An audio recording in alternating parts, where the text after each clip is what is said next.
Right. మనతో పాటు మామిడి గిరిధర్ గారు కూడా యాడ్ అయ్యారు. ఒక్కసారి వారితో మాట్లాడదాం. గిరిధర్ గారు నమస్కారం అండి.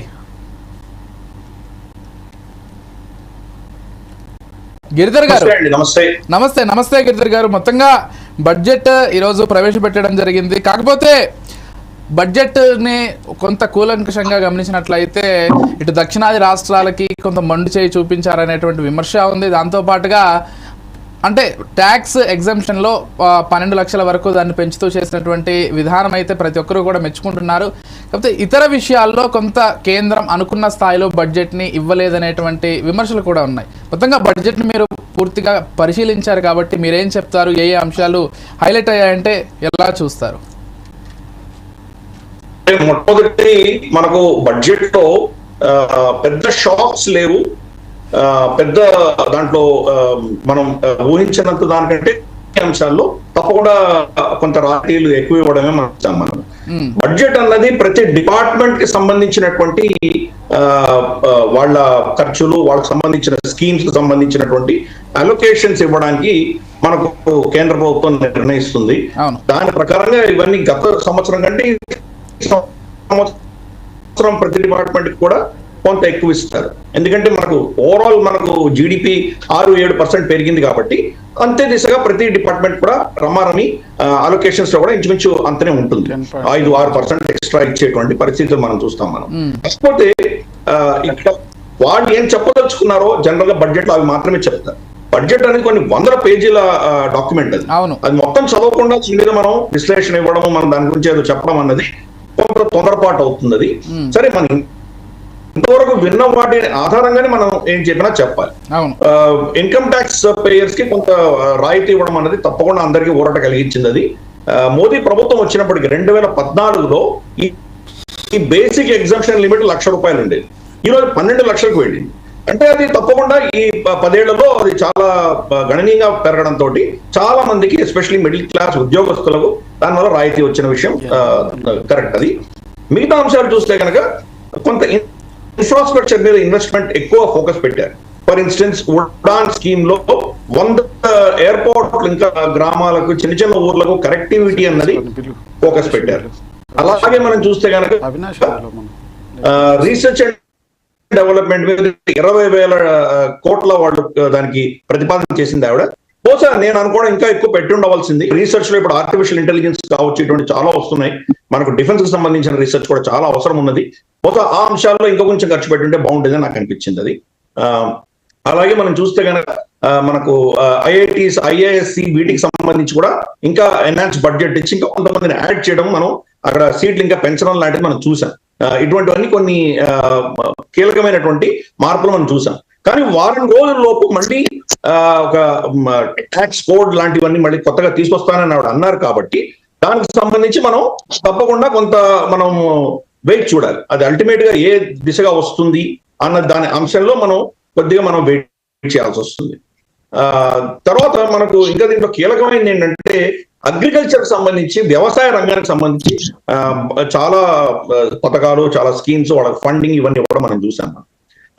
అలాగే మనం చూస్తే కనుక ఇక్కడ మనకు ఏమంటారంటే మన పోర్ట్స్ కి సంబంధించి, వాటికి సంబంధించి కూడా చాలా విశిష్టమైన చాలా కొన్ని బడ్జెటరీ అలొకేషన్స్ అన్ని జరిగినాయి. ఎందుకంటే మనం ఈ రోజు చైనాకి ధీటుగా తీసుకురావాలంటే కోర్ ఇన్ఫ్రాస్ట్రక్చర్ మనకి డెవలప్ అవ్వాలి. కమ్యూనికేషన్స్ కావచ్చు, పోర్ట్లు కావచ్చు, మనకు ఇంటర్నల్ కనెక్టివిటీ కావచ్చు, మనకు ఎయిర్పోర్ట్ కావచ్చు, వీటి మీద ఫోకస్ పెడితే కనుక ఆటోమేటిక్ గా మనకు చైనా నుంచి కానీ ఇతరత్ర దేశాల నుంచి సప్లై చైన్ లాజిస్టిక్స్ మనకి ఏవైతే రాబోతున్నాయో వాటిని మనం తట్టుకోగలిగే పరిస్థితి మనకు. కానీ కాబట్టి వాటి మీద ఫోకస్ అనేది కూడా మనకు ఒక విధమైనటువంటి మంచి పరిణామమే. కాకపోతే గత ప్రభుత్వాలు, ఈ ప్రభుత్వాలు ఇవన్నీ కూడాను ఈ ఉచితాలు అన్న దాంట్లో ఇంకా ఇంతవరకు చాలా మటుకు ఇంకా దాని తగ్గుముఖం మనకేం కనిపించట్లేదు. బహుశా కొన్ని అంశాల్లో ఇంకా దానికి రేషనలైజ్ చేయాల్సిన ఆవశ్యకత ఉన్నది. ఎందుకంటే మనకు ప్రభుత్వం యొక్క ఖర్చులు వాళ్ళ ఆదాయం కంటే కూడా చాలా విపరీతంగా ఉంటున్నాయి. ఆల్మోస్ట్ ప్రతి ప్రభుత్వం కూడా ఇంకా అప్పులు పెంచుతూనే ఉన్నారు. కాబట్టి ఆ దిశగా కొన్ని స్టెప్స్ తీసుకుంటామని ఆవిడ చెప్పారు. ప్రస్తుతానికి 4.5% డెఫిసిట్ ని మేము కంట్రోల్ చేస్తున్నామని చెప్పారు ఆవిడ. కానీ అల్టిమేట్ గా చూడాలి. అది కూడా మనకు ఉన్నటువంటి అప్పుల ఒక స్థాయి చూస్తే కనుక తప్పకుండా ఇది మనం తగ్గించవలసిన ఆవశ్యకత మన అందరి మీద ఉన్నది. కాకపోతే అది పాలిటిక్స్, ఎకానమీ ఒక్కటే, ఎకనామిక్స్ దృష్ట్యా మాత్రమే మనం చూసామంటే కానీ ఇవన్నీ కంప్లీట్ గా తగ్గించాలి. కానీ పాలిటిక్స్, ఎలక్షన్లు గెలవాలంటే ఈ రాయితీలు ఇవ్వక తప్పదు. ఏదో ఉచితాలు ఇవ్వకపోతే కనుక ఏ పార్టీ గెలవలేనటువంటి పరిస్థితి ఈరోజు. కాబట్టి దాన్ని అధిగమిస్తారో, దాన్ని క్రమేపీ దాన్ని తగ్గించగలరు అనేది పెద్ద ప్రశ్న. ఏ అంశాలు తగ్గించచ్చో కొంత నిర్ణయం తీసుకోవాలి వాళ్ళు. ఇవన్నీ చూద్దాం. కొన్ని ఎక్స్పోర్ట్ కి సంబంధించి, ఇంపోర్ట్ కి సంబంధించి, వీటికి సంబంధించిన కొన్ని కీలకమైన నిర్ణయాలు చేశారు ఆవిడ. మోదీ గారు రేపు అమెరికా వెళ్ళబోతున్నారు కాబట్టి దానికి సంబంధించి అమెరికా కొంత మన మీద డిమాండ్స్ పెట్టబోతున్నారు. దానికోసం బహుశా ముందస్తుగానే కొంత మనం వెసులుబాటు కలిగించే దిశగా కొన్ని నిర్ణయాలు తీసుకున్నాం మనం. మోదీ గారి మీటింగ్ తర్వాత మరి దానివల్ల ఏమొస్తుందో మనకు తెలియదు. ట్రంప్ మన మీద ఎటువంటి ఒత్తిడి తీసుకొస్తారో, దానికి మనం ఎంతవరకు మనం వెళ్ళగలము, ఏ స్థాయి దాటి, ఏ లిమిట్ దాటి మనం వెళ్ళలేము, ఇవన్నీ కూడా ఆ మీటింగ్ తర్వాత కొంత తెలుస్తుంది. కాబట్టి దానికి ఒక భూమిక అన్నది ఇప్పుడు ఏర్పడింది అని మనకు స్పష్టంగా అర్థమవుతుంది. అలాగే కొన్ని దేశాలతో మనకు ఉన్నటువంటి ఒప్పందాలకు సంబంధించిన అంశాల్లో కూడా ఆవిడ కొన్ని కీలకమైన మార్పులు, ఇంటర్నేషనల్ నార్మ్స్ ఏమున్నాయి ఆ నార్మ్స్ ని ఆవిడ తీసుకొచ్చారు. కీలకమైన ఏంటంటే రమారమి 100 పైబడి క్రిమినల్ ఏవైతే సెక్షన్స్ ఉన్నాయో, అంటే మీరు బిజినెస్ చేస్తూ, వ్యాపారం చేస్తూ, మీరు చేసేటువంటి కార్యక్రమాల్లో మీరు ఏదైనా తప్పిదాలు చేస్తే దానికి గతంలో ఫైన్లు వేయడమే కాదు, మిమ్మల్ని జైల్లో పెట్టేటువంటి చాలా దాంట్లో మనకు అంశాలు ఉన్నాయి. వాటిని ఆవిడ కొంత తగ్గించే దిశగా ఆవిడ నిర్ణయాలు తీసుకున్నారు. ఆవిడ చెప్పారు, అనౌన్స్ చేశారు అక్కడ. కాబట్టి అవి ఆ 100 ఏమిటో మనం చూడాలి, డీటెయిల్స్ చూడాలి. ఇప్పుడు బోర్డు మీటింగ్ లో కూర్చున్నటువంటి వాళ్ళు, ఓకే బోర్డులో వాళ్ళు ఉన్నా కానీ కూడా వాళ్ళకి డైరెక్ట్ పార్టిసిపేషన్ ఎక్కువ లేనటువంటి బోర్డు మెంబర్స్ కూడా ఈ రోజు క్రిమినల్ ప్రొసీడింగ్స్ లో వాళ్ళు ఇరుక్కుపోయేటువంటి ప్రమాదం ఉంది. కాబట్టి అటువంటి మరి అవన్నీ కూడాను ఆవిడేమన్నా దాన్ని క్రిమినల్ యాంగిల్ తీసేసి దాన్ని ఓన్లీ సివిలియన్ యాంగిల్లో పెట్టారా లేదా, ఇవన్నీ చూడాలి. ఇంకా అటువంటి సెక్షన్స్ చాలా ఉన్నాయి. ఎస్పెషలీ లేబర్ లాస్ కి సంబంధించి డైరెక్టర్లు అందరూ కూడా వాళ్ళు చిన్న చిన్న తప్పిదాలు చేసిన వాళ్ళని జైల్లో పెట్టేటువంటి సెక్షన్స్ మన దగ్గర ఉన్నాయి. వాటి వల్ల మనకి ఇన్వెస్ట్మెంట్స్ రావడానికి వాళ్ళు జరుపుతారు. వాళ్ళు ఇక్కడ వచ్చి ఇన్వెస్ట్ చేశారంటే మళ్ళీ వాళ్ళని ఈ దేశంలో అరెస్ట్ చేస్తారన్న భయం ఉంటుంది. కాబట్టి ఆ దిశగా కూడా ఆవిడ కొన్ని కీలకమైనటువంటి అనౌన్స్మెంట్స్ చేశారు. కాబట్టి ఓవరాల్ గా దీంట్లో పెద్దగా మనం షాక్ తినవలసిందేమీ లేదు.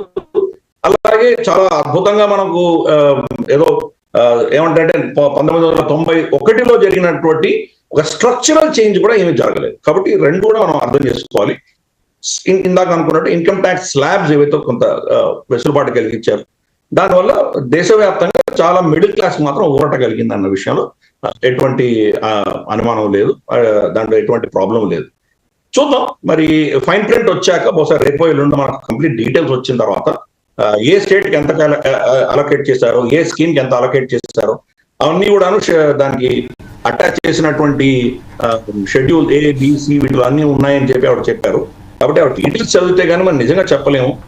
ఇమ్మీడియట్ గా ఇప్పుడు తెలంగాణకి ఎంత వచ్చింది, ఆంధ్రాకి ఎంత వచ్చింది, వీళ్ళకి ముందు చేసి చూపించారు. ఇవన్నీ ఒక విధమైనటువంటి అంటే ఒక ఏమి సబ్జెక్ట్ తెలియకుండా కామెంట్ చేయడం అని నా అభిప్రాయం. అనౌన్స్ చేయలేదు మరి మహారాష్ట్రలో, ఉత్తరప్రదేశ్ వాళ్ళ ప్రభుత్వం ఉంది, ఉత్తరప్రదేశ్ గురించి ఏం అనౌన్స్ చేయలేదు. ఉత్తరాఖండ్ బీజేపీ ప్రభుత్వమే, దాని గురించి ఏం అనౌన్స్ చేయలేదు. కాబట్టి రాజస్థాన్ వాళ్ళది, కాబట్టి వాళ్ళ రాష్ట్రాలు వాళ్ళు అనౌన్స్ చేయలేదు. ఒక బీహార్ మాత్రం అనౌన్స్ చేశారంటే ఆఫ్ కోర్స్ బీహార్ ఎన్నికలు రాబోతున్నాయి కాబట్టి ఆ ఉన్న వాటిలో కొన్ని అంశాలు మాత్రమే వాళ్ళు బయట తీసుకొచ్చారు. బీహార్కి ఇచ్చారు కాబట్టి ఇంకెవరికి ఇవ్వలేదు అనేది చాలా తప్పది.